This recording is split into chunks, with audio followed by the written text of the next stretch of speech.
Hey, what's up, guys? Welcome to Daily Theology. Here's an update from last week from MacArthur's live sermon, and he's going to give an update on the status of where they're at with the battle against California for religious liberty. Let's check this out. Things as a church, and then let's get into that sermon a little bit. Well, just where we are as a church, as you all know, we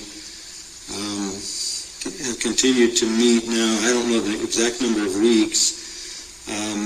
And the city of Los Angeles and the county and the health department and all these people have tried to get a temporary restraining order to shut us down.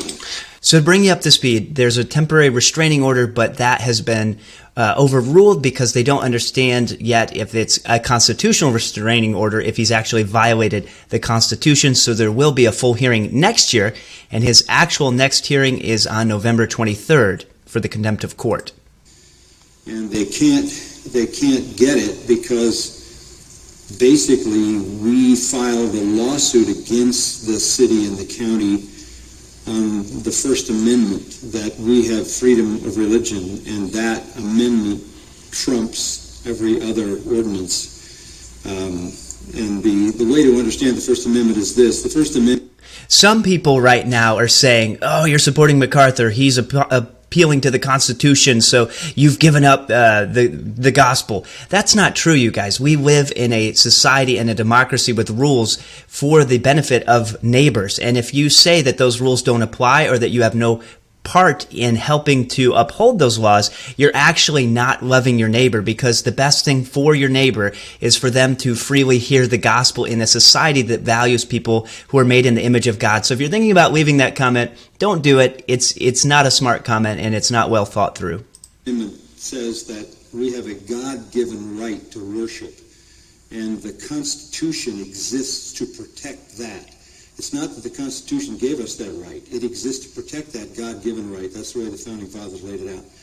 So they would like to get a contempt of court against us. They would like to take away our parking lot. They've tried a whole lot of things, but they get stuck every time in front of this massive wall called the First Amendment.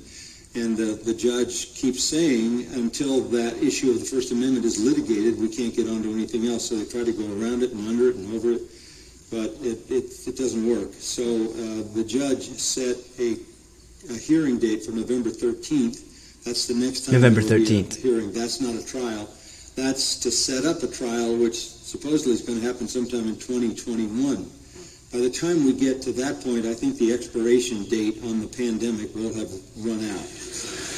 And so this is actually really a good point, that if the pandemic's over, what are they going to hold them in contempt for, because the pandemic's over, and was it constitutional? So MacArthur continues to battle on, and remember to keep him in prayers. If you have not, remember to count the cost and put all of your trust in Christ. The gospel is the quintessential effort. The reason that this is a worthwhile fight is for our children and our children's children to freely hear the gospel. Anywhere that socialism has prevailed or communism has prevailed, it's ultimately going to be detrimental to that society and detrimental to the children and families and unborn and preborn in that society, because it's an evil ideology. The gospel is the power of God for salvation, not necessarily the government, but the government is a minister of that bears the sword, a minister of God to bear the sword against unrighteousness. So we want to see people like Dr. MacArthur and other churches that are faithfully standing up for the freedom to gather and to proclaim the saving gospel, because there is coming a day which every knee will bow and every tongue will confess that Jesus Christ is Lord, to the glory of God. Thanks for watching. Don't forget to hammer that like button, like the 95 Theses, and I will see you tomorrow. God bless.